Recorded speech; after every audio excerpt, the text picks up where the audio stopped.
In this final exercise, rather than adding an opacity mask to an entire layer or group or sublayer or some big container, we're going to create an opacity mask for a single object, specifically this reflected line of type. And I'm going to click on this bottom line of type, just somewhere in the middle of it, in order to select it. And I'm seeing this baseline that looks like it's the baseline for the top type. Bear in mind, however, that it might just as easily be the baseline for the bottom type because it's reflected vertically. How do I know the difference? Well, it's showing up as brown, and brown is the color assigned to the reflection 2 layer, whereas violet is assigned to bulb and lines. So I know I've got the right object. Also notice that the little selection square appears with the reflection 2 layer. However, if I go up to the transparency panel, I'm not seeing my opacity mask because, by the way, it's assigned to the entire layer. I'd have to meatball the layer in order to see its opacity mask, which is just fine because I want to add a new one. So you can have opacity masks nested inside other opacity masks in Illustrator.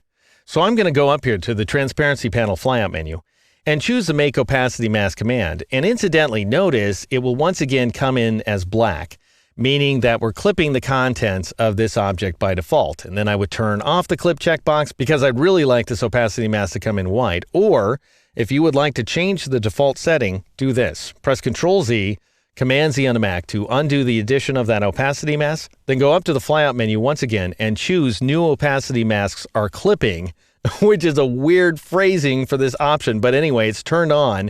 Go ahead and turn it off. And then from this point on, when you make a new opacity mask, as I am now, it will come in white instead of black, which I personally much prefer.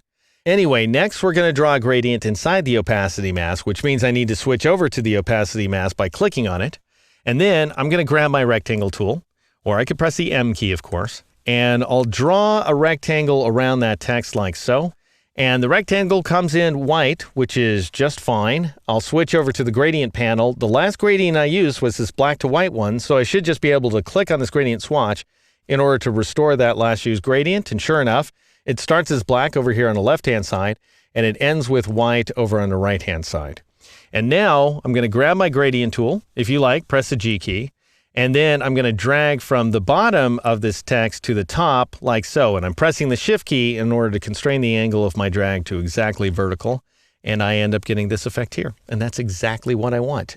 And I'm going to end things with a little bit of a tip here. Switch back to the transparency panel. And if you want to see the contents of the opacity mask independently of everything else inside your illustration, then press the Alt key or the Option key on the Mac and click on that opacity mask thumbnail. And then you'll see the gradient against a white background, which is exactly what's going on inside this opacity mask.